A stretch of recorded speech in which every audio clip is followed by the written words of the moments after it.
All right. This thing on? This thing's supposed to be on. We're supposed to be live. Hey ho, Yes. world out there. Hello, how you doing? Welcome back to another magnificent Terran Tuesday. We have our own moral officer Grand waiting for us. Number one fan of the channel. I, Always here to chill. I think I cut you off there, Snow. What were we gonna say? I love you, Gran. Hi. There we go. Yeah, absolutely. Oh, and we got King Bob joining the house. As long as balance doesn't mean like balancing the force, because that didn't work so well. Yes. Yeah. Yes. Hope you all are Balancing the doing. course.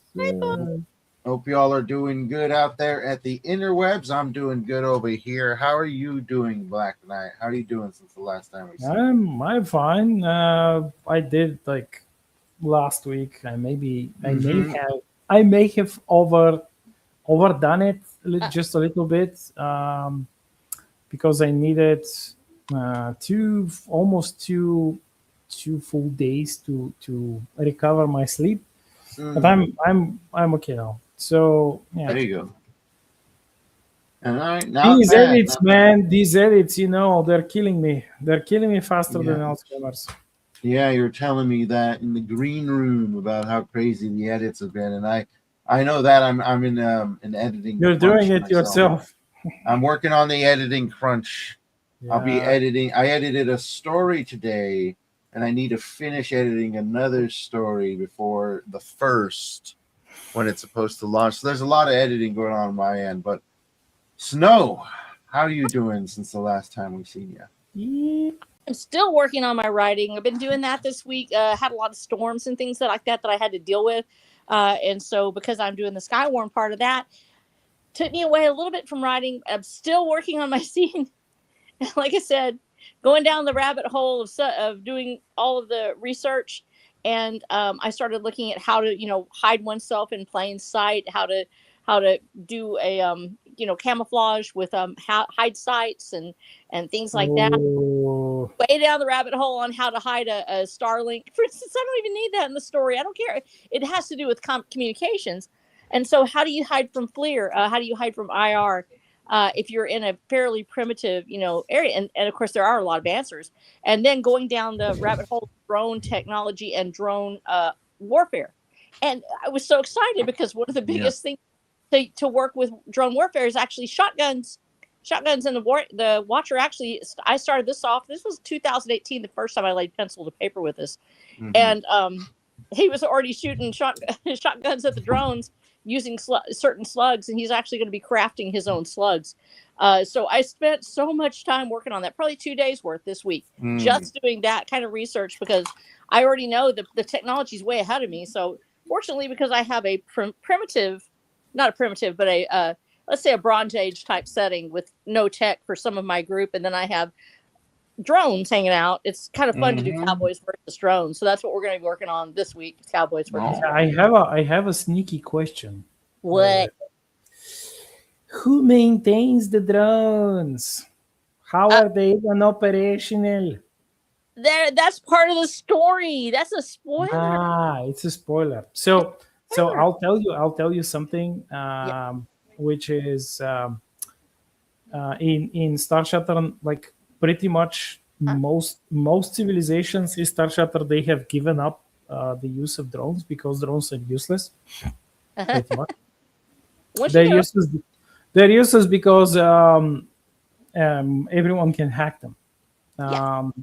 And I mean, you can make a super expensive drone, which is like really hard to hack, but that's like the whole premise of the drones is that they are cheapish. They have to be, and if you make them like really expensive, then the purpose is lost. Like they are no longer viable. So they have these so-called robots, which are somewhat autonomous, mostly autonomous.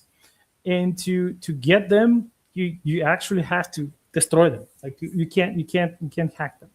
Yeah.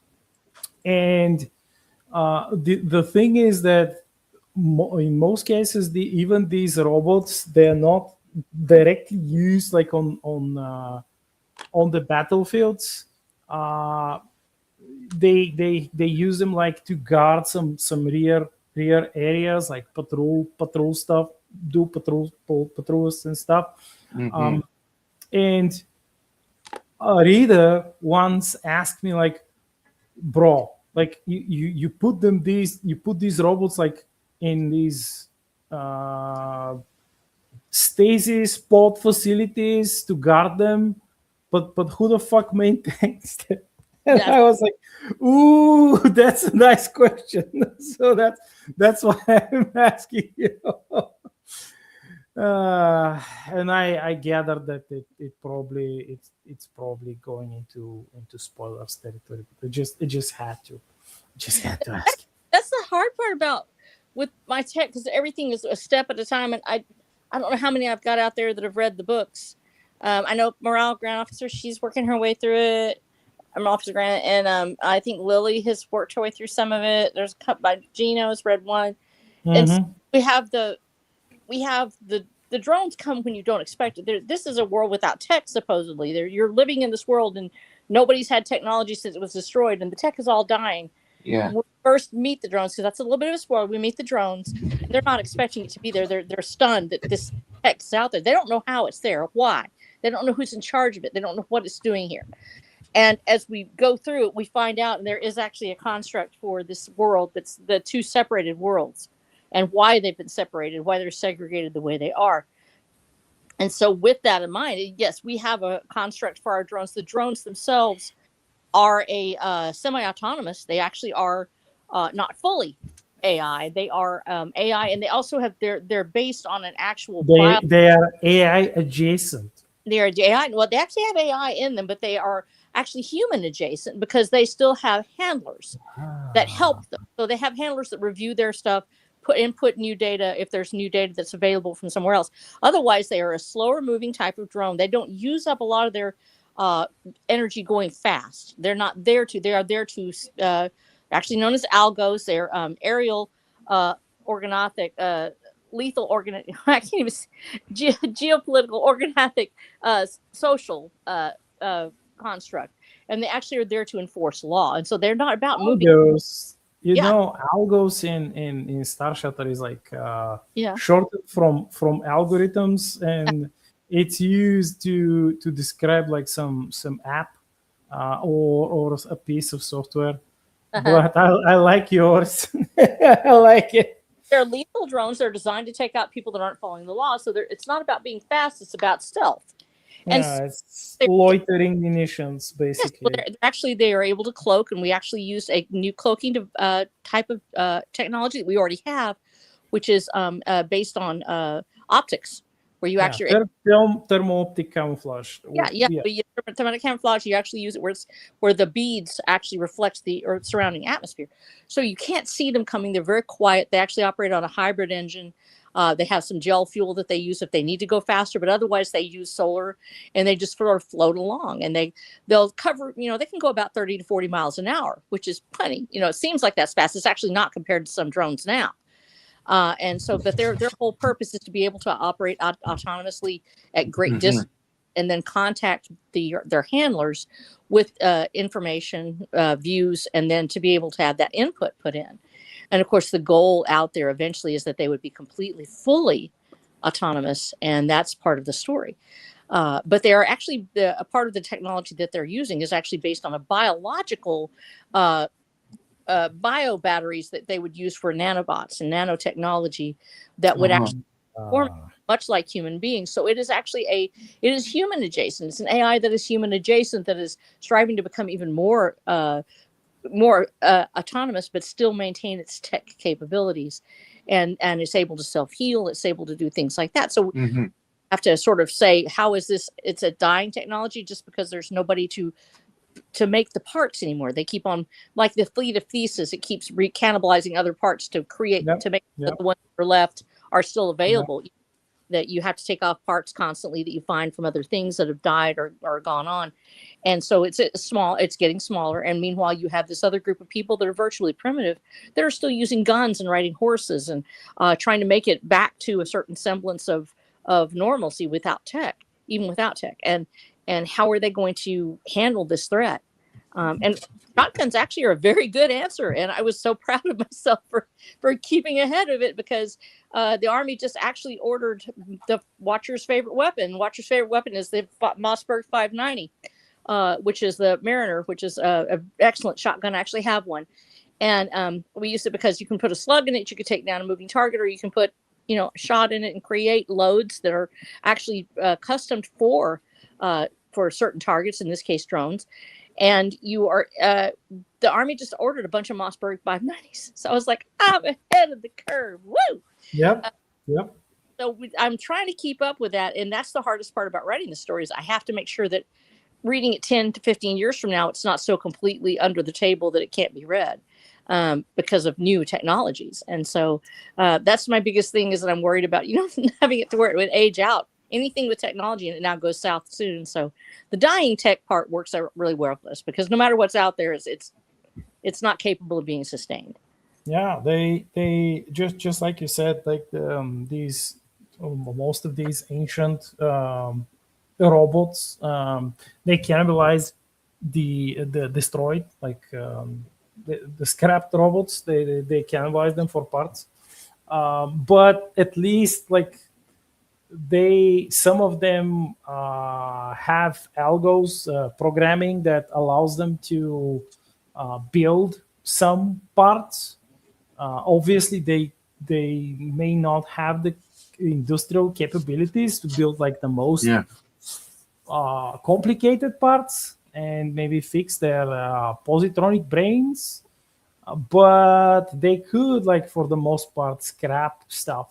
So yeah, that's how they do it. And they are like, for the most part, the newer civilizations, they do not produce them. They may, like, some of them might have these like as security, like lower class security stuff, just to be there and observe and maybe like detain some troublemakers and like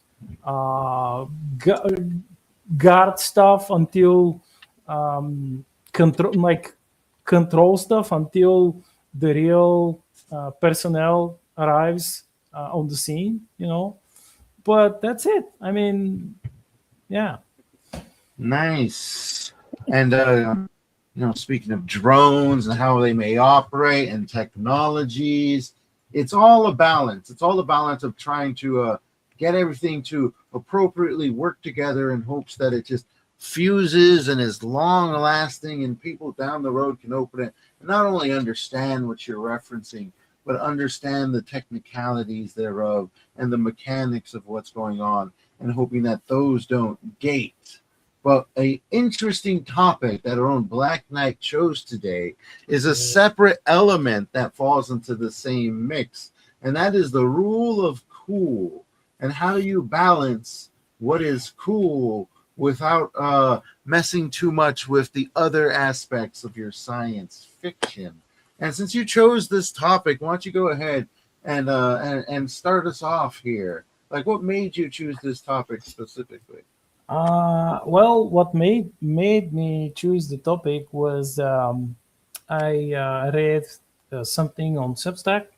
There was a comment under a note where another reader, it was a reader who lamented the loss of this like fantastical element, which pretty much was one of the aspects of the rule of cool, because you have this like drive to explain everything and then make everything way too realistic, while on the other hand, like abandoning all of the fun stuff. And in many cases, you get this like dry reading, which is or watching, which is a bit too rigid Mm. for the comfort of the viewer or the reader. And Oh, Herman? Was this Herman talking about cool? huh? Was it Herman P. Hunter that was talking about? No. It was something else. But I remembered then after reading this, I remembered a chat that I had with one of my teachers back in the day, and she said like, yes, you can like 100% have like write slightly maybe a bit too like on the action, like the active super action scene about maybe some crime fighter who does like jumps from some building or leaps from a moving car and lands with a flip, lands on his or her, like her feet, and while they're landing on their feet, they draw two guns and like shoot someone uh, in the forehead, like straight, with near perfect accuracy. Um, and of course, you can have that and balance it with later having them shot, like heavily wounded and almost killed by like an enemy sniper, or getting really like badly hurt from a grenade exploding nearby, or like maybe getting hit by a flamethrower and they're desperate and trying to douse the flames or something. Like, yes, you can do both. Like, there is no, you don't have to exclude one or the other. The two can definitely be, and they dare I say should work hand in hand. Yeah. You see this actually used a lot in the pulps, Mm-hmm. particularly the good ones. That some may say that it's thrills first. Um, but it depends on what your overall execution is. Like for me, I'm very much what I would call like a thrill. I don't like leaning towards like a lot of thrills in my writing, a Mm-hmm. lot of things to bring in large action elements that just become very mimetic and part of the story and just start driving everything forward. Like I'm working on this short story that you probably won't read for a while. Um, it's a short horror story, and there's a sequence in the car where these two individuals are talking. They don't necessarily trust each other, and I'm trying to stick to the horror subtle tensions of things rising, but then I noticed my own sort of tastes that I like to bring into things seeping in, where I had to pull myself back to keep a particular character from like drawing out a gun or something, or Mm. drawing it to 11, and creating those moments. Because there are different types of subtleties. I was aiming for the much more softer, slow burn status, when really, if you want to talk about the thrills or the cool, those things that are so awesome to just gobble up the words. Um, they can add in a really lot into a script that's almost like kicks a character in the butt to get them going and out the door. And in fact, in the same story that I was mentioning, I used a similar tact to get the same two characters in an earlier sequence where they're just in an empty room talking. Then one of them opens the door, and then there's a particular individual on the other side of the door that just begins this huge sort of action set piece. So they're trapped in the room and they gotta try to find a way out. It's like it really brings the thrills. And when you look into those old pulps, I have a book around here full of a bunch of them. they had particular plots that were focused around that rule of cool, around bringing in the thrill, going action first. And many of them started right out the gate, not wasting any time, starting with your main character already in a predicament. And then it's just a thrill a minute past there. And I'm starting to see this new generation of readers, or even just this new generation's period, being very influenced by that which captures or activates a majority of their senses at once. And I do believe that rule of cool is something that we're seeing bleed in a lot of separate stories and medias, such as movies and audiobooks and the like. And I think the one thing that a lot of it is missing is that appropriate balance. Because I have read a lot that is like action oriented first, a thrill a minute, but then it feels like I'm reading something that starts to get a bit schlocky, or there's not really too much substance beyond it. Like, trust me, I like to write some schlocky stuff from time to time, but you do need to balance out your action, because if you don't do it appropriately, you don't leave too much room for other things like character development and growth. And also it could threaten the pacing of your story as well. Now, I, as a short story writer, try to sort of blend the two as one. Like you said, you have to find a blending point where you take what's going on in your existing story and say, these are the beats. This is what's supposed to happen next, to take that story to the next point. And then you can use that action not only as a transitioning point, but like I said, kick your character in the butt to get him going out the door and to that next spot he's supposed to be, and also slowly raise the temperature along the way. Now, Snow, I know you probably have a lot to say on the balancing of action and the rule of cool, because I know you got a real fantastical universe. So go ahead, share with us some of your knowledge. Okay, first of all, we have to ask what's cool. And that is a really hard thing. It's something you just know, you just feel it. And it is an Americanized idea. Mm-hmm. So I'm going to ask a question before I really get in, because cool is universal, let's put it that way, but it is an Americanized idea about what is cool. It seems to have spread with movies and the pulps.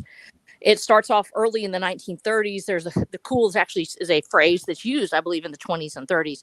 That first starts there. And it's born out of that explosion of cultural media. So I'm going to ask a question before I get started. In Black Knight, when's the first time you thought about things that were cool, and how did you see that? Well, Difficult. It's, I mean, with the risk of repeating myself, it was a bit late-ish. We didn't have exactly the same word to describe the things that are cool, but of course, we knew that they're awesome. I probably read some of my earlier like stories, watched some movies. Of course, they weren't made in the West, so but some of them were really pulpy. I mean, I think it was like Italian movie about Hercules. One of these like really old movies with that huge guy. I forgot his name. It was really famous, and we got like some Italian movies behind the Iron Curtain, because they weren't like they weren't political in anything. So we I think watched them dozen times over, and found a lot of the action quite cool. Then you had, for some strange reason, they kind of imported the Blake 7. I'm not aware if, I think you know about Blake 7. this British popish sci-fi. Doesn't ring a bell for me. Snow, you probably know about it. It's I don't know why they did it, because it was anti-authoritarian, but they purchased the series and they aired it on TV, which was kind of weird. And people loved it because it was cool. Like you had Uh-huh. lots of uh, lots of interesting sci-fi action, cool action stuff, and blasters, like really strange blasters, but they Okay, still I had found it for blasters. you. Yeah, It they is had. actually it's Blake the Seven. It is the it's British Yes, sci-fi. yes, So British. Yeah, like seven. yeah, That's what I said. yeah. And here's your clue right here. The Dirty Dozen meets Star Trek, like an anti Star Trek. Probably has something kind of close to, I would say, Babylon 5, maybe, in that respect. So it's sort of a parody, which is probably why they let it come in, because it's a parody against that idea that um, that the utopian world that the Americans dreamed of. Instead, it's somebody subverting that trope, which is probably why it got in. But go ahead, now I'll let you go. Yeah, that's the ship. The ship that they had was was considered insanely cool. Yeah, ship, and there was like amazing space effects. It was like the special effects for the time, and Mm-hmm. yeah, so that's probably the first time. Of course, I read some adventure books. Um, my beloved Sandokan, um, which yeah, that's attacking a tiger with bare hands. You have to admit that this is cool. Like choking a tiger. I mean, it's not very realistic, but it is cool. Mm-hmm. Yeah, absolutely. And it's captivating as well. I think that's the one reason we like quote unquote cool, is because that's sort of what it is. It's like stylistically appeasing to the eyes and captivating. Yeah, there has to be an element. I say so. He's talking about, yes. There's this element of something coming in. And it's just first there should be some sort of explosive energy. Mm-hmm. There has to be something there. When we think of the things that are cool right now, off the top of your head, James, one cool scene you've seen from the movies. What's cool? From the movies, I'm actually going to go to a short story I recently read where like because it like you said it's explosive, and the short story starts off with a soldier, a really good soldier who's in a U.S. base in he's in a U.S. base during World War II in Europe, and there's just a huge knock on his door, and people were trying to barge their way in. This is right off the start of the story, and then he informs us that through dialogue that he's being accused of being a spy, and inside his room he found gear that a spy would have, and he realized somebody somewhere set him up. And the reason why I think this is a really great scene is because right off the back, the explosion, your character is accused. He's stuck in this small room surrounded by would-be allies who think him a spy, and you're thinking, how's he going to get out of this? And that's just like the first opening chapter right there. Yeah, okay.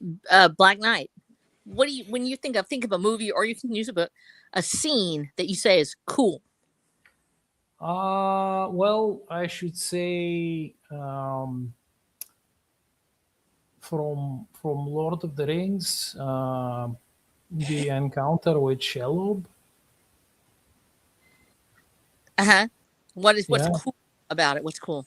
Oh, it's what, like, for me at least, is the fact that this is like a magical sentient giant spider who is being fought off by hobbits. by cuddly hobbits Yes. with small like knife like swords. But they defeat like they crawl, they suffer a lot, but they manage to defeat it. Like this is insane cool for me. Okay, so we see two things here. We see, first of all, the element of the underdog, and this is really important. In addition to an explosive action, something that's moving fast that comes at the viewer or the reader, right at them. There's no room for movement. There's no room for error. It's just you immersed in the action. The action happens. Boom, it's right there. It can actually be a real explosion or it can be activity that's happening. But it has to be something that's dangerous and life-threatening. That's number one thing. Second thing that happens when we're talking about cool with action is that you have the underdog that we talked about. You have to have somebody that's in a position where they very well could lose. The reader is involved with this. But the third element that we're missing most of the time, and I'll say this, if I did it, I would say 9 times out of 10, you're going to pick a scene with a man in it. And the reason why is because there is a masculine energy usually to cool.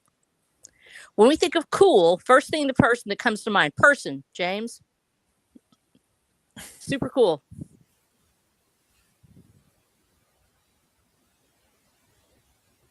I was muted there. My bad. 2 characters actually come to mind. One of them is Spike from Cowboy Bebop. The other one is Johnny from the Monster Squad. All right. BK, what you got?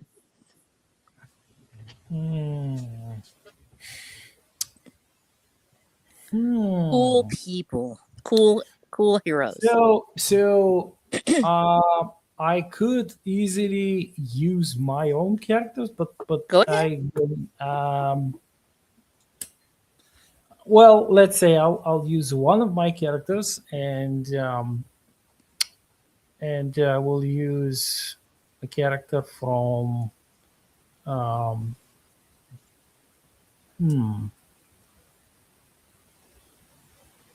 from Star Wars. Okay. I'll say that Han Solo is like the original Han Solo, not the one from the Disney crap. And from my own work, I would say Mac, Uncle Mackie, the space backer. Mm-hmm. You've not read about him because he's not in the first book, but he's basically this. He is not an anti-hero. He is a hero. He's just like his motivations are a bit different, and he is a little bit on the do not fuck around side of things. He will not give you a warning, meaning. But yeah, that's he rides a Tesla bike, biker's bike, with an automatic railgun rifle attached to it. And he kills bad guys with a shovel. He has a shovel which he uses as a weapon. So among many other weapons. Yeah. So we have some elements to consider. We have explosive action. Explosion is actually almost always involved somewhere. Explosive action, explosive danger. It has to be there. The underdog status. This has to be a person who's going up against something that is a challenge. There has to be something of that nature that they might lose there. The third thing is that it's usually a masculine type of energy, not always, but almost always there is a masculine element to it. And the fourth thing is confidence. Confidence is the key. Every time when I say, I was asking you all, what do you see? I see James Dean with a pair of sunglasses. He's absolutely almost always the loser in any movie he's in.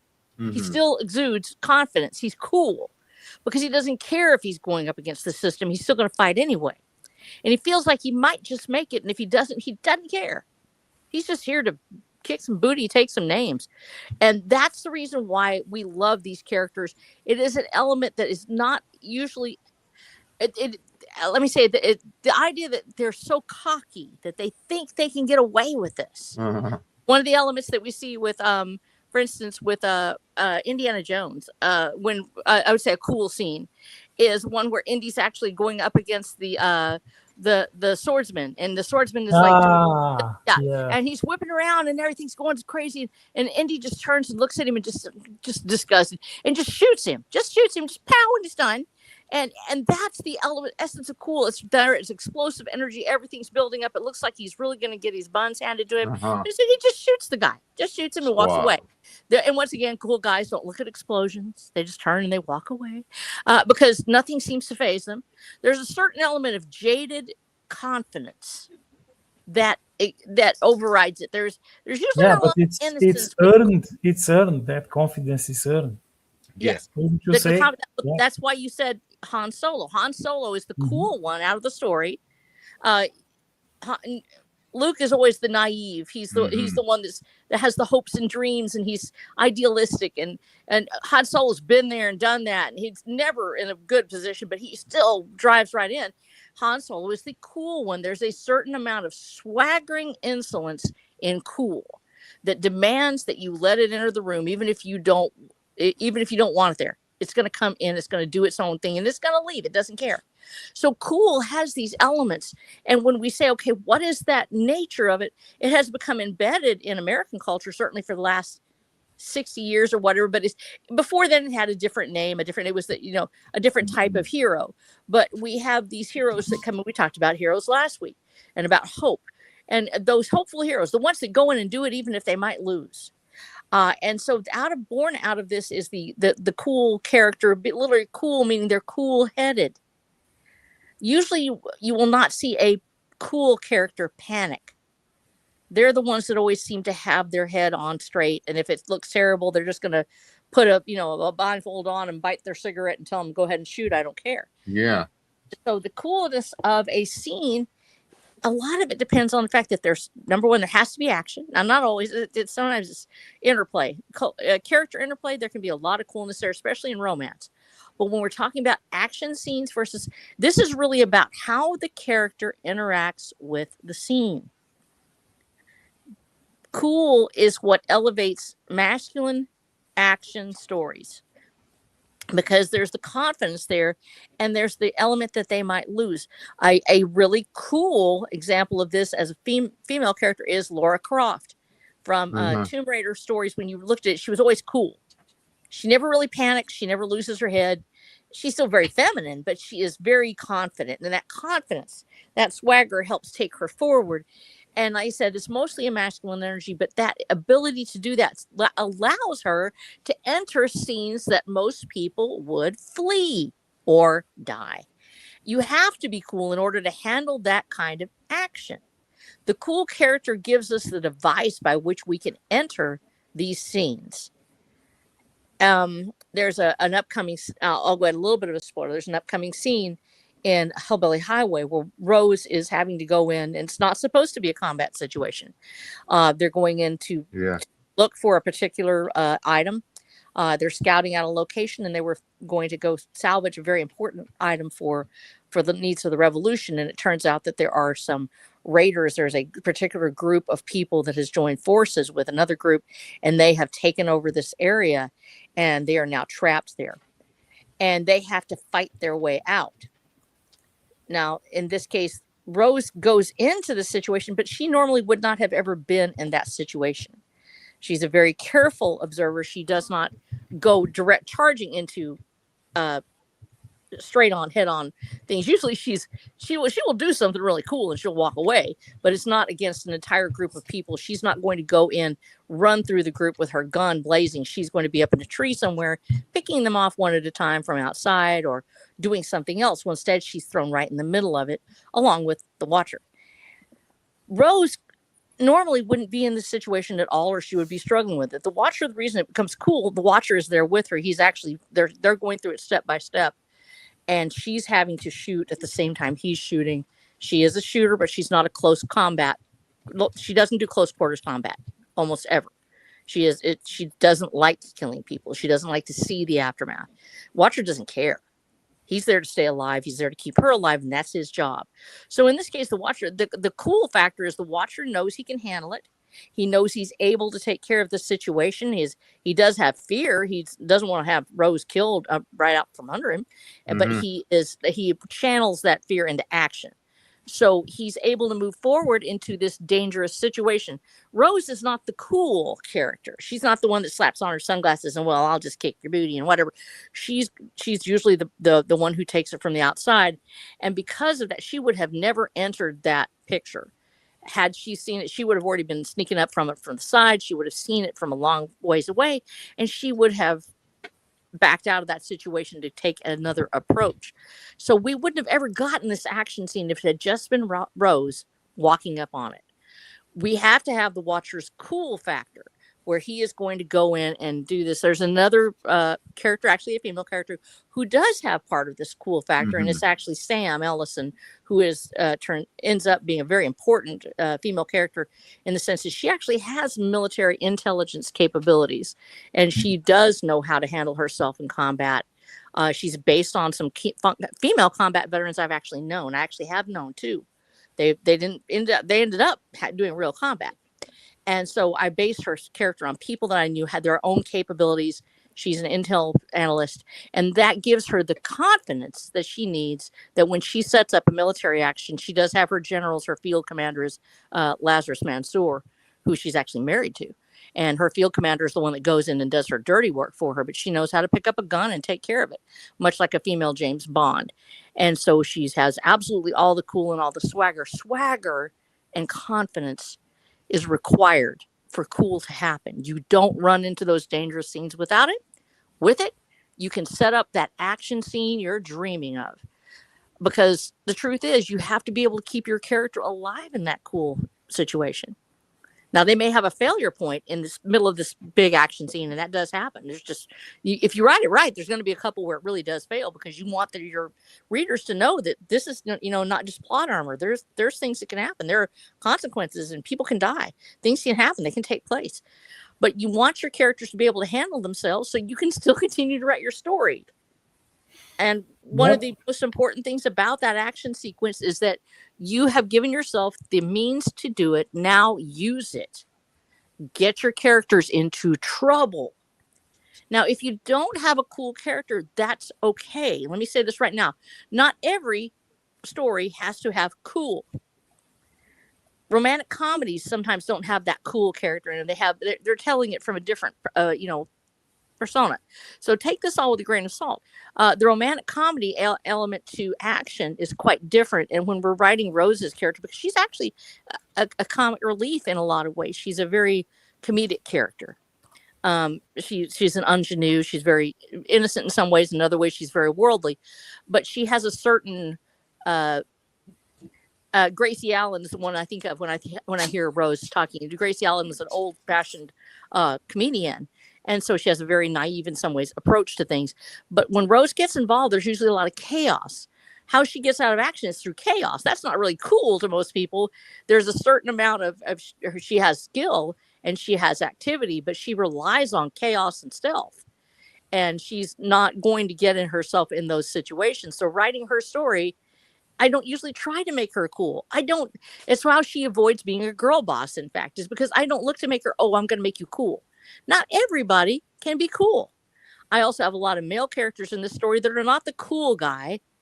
They're a lot of Luke Skywalker character, Evangelos, more of that innocent hero.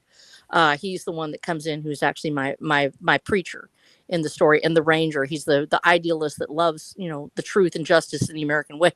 And he's not going to do things necessarily that are cool, but he's very heroic. Rose is heroic in her own fashion, and then we have the Watcher, who has the cool element. And so when you're looking at your characters, don't make everybody cool. Have one character that can handle it.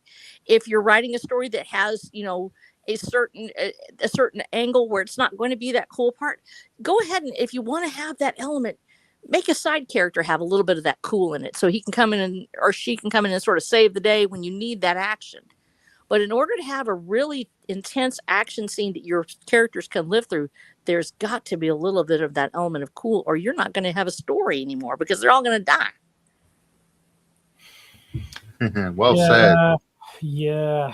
So I will it's not spoilers per se, but um, Snow, do you consider Lily to be cool? Yes, but one of the reasons why is because now Lily starts off, she's a little bit more comedic. Let me say this. You see her, she's a bunny rabbit. So she doesn't have the cool factor at first. Lily, as she gets more confidence, becomes cooler. She's at first, the cool factor usually doesn't allow you to have a lot of sympathy or fear for that character. You're expecting them to come save you. Lily gets to the place where she becomes cool because if Lily shows up, she's going to probably save those people. She has it in her. She's actually on her own hero's journey. She starts off as a humble watermelon farmer. Now, this is actually much like the scenes from Unforgiven with Clint Eastwood, where at first you see him as a farmer and you don't know how he's going to make it. You don't know, he seems like he's just really dirt poor and how could he do these things? And gradually he gets back into being Clint Eastwood, this very cold-blooded killer, or this person that can do these things. He's the cool guy in there. He's the one that does those jobs. Lily is sort of on her own arc to cool. And she goes from being in that vulnerable position to being the person in the story that is able to handle the action and deal with it. And it's because of her experience in war. Yes, that's one of the things is that you can achieve cool in various ways. You don't have to use one type of cool, and it's like, yes, if you combine different types of cool and balance them with, like, for example, a hero's journey, in the case of Lily, or something along the way of, let's say, Luke Skywalker's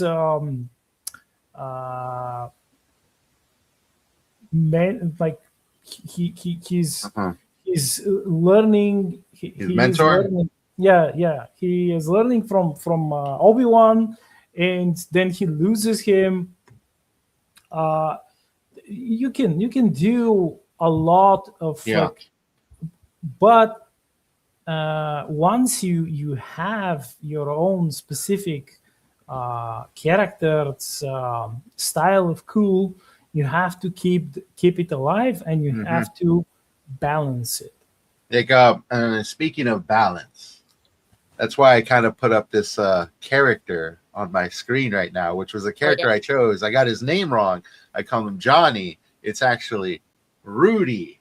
And the reason why he is a balancing force is because the movie he's in is an ensemble. And I think cool, if we're going to apply it to a singular character, not really an action, not really, say, a device or some spectacular sequence unfolding before you, that thriller type of cool. But let's say you got that suave character like Johnny right now, just bleeds, or Rudy bleeds that cool, just comes right off of him.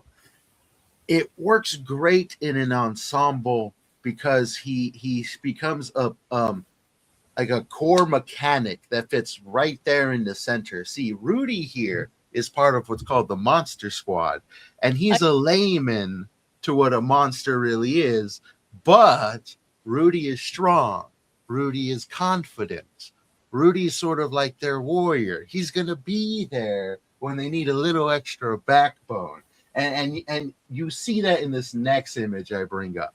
All right, these are some of the other members of the Monster Squad, and they all fill in and fit into this homogenous group of individuals who essentially go out there during this cool plot, because I say this movie's really cool, where all these creatures from old films come to life, like Wolfman, the Dracula, including freaking what's his name, Frankenstein, and the swamp monster, all come to life. And it's up to these young kids, who are the only ones that believe in it, to fight them. And Rudy becomes that backbone of confidence for the younger members, because he's also the oldest, to sort of not take him underneath his wing, but give him that encouragement to go forward and stand on their own. A cool character can be that residue within the group that sort of keeps it together from losing its head. And that's what this character of Rudy does expertly in this movie, Monster Squad, which is a really great movie. In fact, this scene in the movie portrays who he is right off the back when one of your characters is getting bullied. And he shows up after the character got a candy bar kicked out of his hand because he's overweight. And then one of the bullies squishes it with his foot. Rudy rolls up, lights his cigarette right there. He's supposed to be in like middle school, going into high school, lighting his cigarette in front of like an elementary school. And then he tells the bully, "You dropped your candy bar," and then forces the bully to eat it right there. Nice. Showcasing that sort of like not just being strong, authoritative, cool, but also being that source of light, righteousness for the smaller guy who can't really stand up for himself there. So that's what a way you can use cool as a motivating character to inspire the lesser confident characters within your ensemble. But with that, we are coming to the end because we've talked in the back. Some of us kind of got multiple things going on, so we're going to call it shorter than we otherwise would. So we're going to head towards some of our final thoughts and where people can find your works. Let's start off with you, Snow. You can find me at watcherthedam.com, where I've tried to write my own version of cool in there with the Watcher, of course, who is leading a revolution. And as always, there has to be an element of the rebel in the cool guy.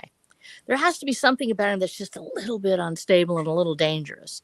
Now, he gets, of course, transposed against the righteous, upright hero frequently, although both of them may be on the side of right. The rock solid, upright hero frequently is usually Superman. Superman usually isn't a rebel. Superman is the guy that is almost always, he's going to be the big blue Boy Scout. He's the one that does things on the right side of the law and who is his own powerful force. And he's the good guy, though. He's the guy that's going to be there for you if, you get sick, and he's going to take care of you and do all those things and maybe take out the trash and walk your dog for you. Batman is the cool guy. He's the rebel. He's the one that's going to get in trouble. He's the one that if you see him, you're not sure if he's going to just, throw you in jail or maybe beat you up first. And so you have to ask yourself, both of these guys go together. They're almost always tied together. And in the hero, when we see these people in our stories, write them in as you know them, write them in as you love them. Understanding what you think is cool is half the battle. And when you're writing these stories, make sure you're true to your own version of cool. What do you think is cool? Ask yourself beforehand, because that's the kind of book that you want to pick up. And that's the kind of readers you are looking for. Knowing what you love and what you think is cool is 100% of that story. And once you find that out, then you can write it down and it's going to be authentic and true. Yes. So, where can we find you real quick, Snow? Oh, at watcherofthedamned.com. You can also find me on Amazon at Watcher of the Damned, where if you put those 4 words in, it finally takes you to my book series. So congratulations. It used to be I couldn't find it. Now you can find me, R.H. Snow, or you can find me at Watcher of the Damned. Perfect. All right, Black Knight. Well, I would say that have this your favorite version of cool, be it a specific style that you really love, but balance that with some crawling on the belly or on all fours, like some suffering, some proper suffering. Because yes, it's really amazing to have your own Clint Eastwood, your like lone rider who shoots everyone, who outdraws everyone, who is like super fast and super accurate, but make him or her bleed a bit, and have that like let's say the thrill, as James mentioned in the beginning. For example, Lily, where she's just a farmer who has some survival training, and she has to survive on her own with limited gear and just a little bit of experience, and probably like knowing the way of the land because she lives there, and that's it. And she's surrounded on all sides. They have, like, her enemy has all the advantages except maybe a few like things that are on her side, but have that this balance, and insert your own way of cool and use it. And this is how you can polish it and make it shine even greater. Is where you can find me. You can find me on Amazon. You can find all of my Star Shelter team books there, or you can go to my Substack, which is obviously on Substack, theblacknight.com, where you can read all of my new poems and new stories. I have weekly chapters that usually are available every Friday of recent months. So yeah, that's that, as they say. All right, perfect. Thank you all for joining us for another magnificent Terran Tuesday, where we went ahead and tore into cool. Hopefully you walked away with something, but we are out of here, folks. I got a big old French bulldog here who's antsy for some attention. So bye-bye, everybody. Have a